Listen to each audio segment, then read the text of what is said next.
আর আরেকটা কথা আপনারা শুনেছেন আমার জাতীয়তা নিয়ে, আমার একটাই ন্যাশনালিটি সিটিজেনশিপ, বাংলাদেশের সিটিজেনশিপ।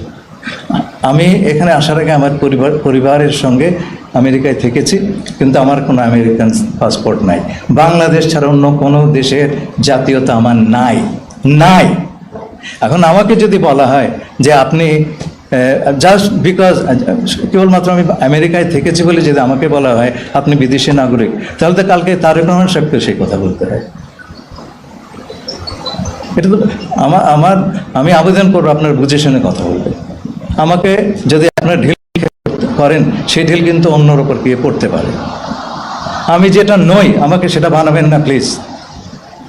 আর পারলে প্রমাণ করেন, আদালতে গিয়ে প্রমাণ হবে। আমার একটা রাইট আছে তো বাংলাদেশি একজন নাগরিক হিসাবে।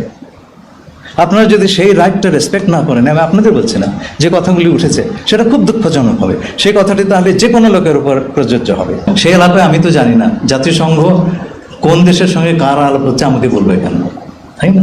কিন্তু আমরা বুঝতে পারছি যে অন্য কোনো চ্যালেঞ্জ নাই। এখন আমরা দেবো কি দেবো না, এটা আমার সার্বভৌম সিদ্ধান্ত।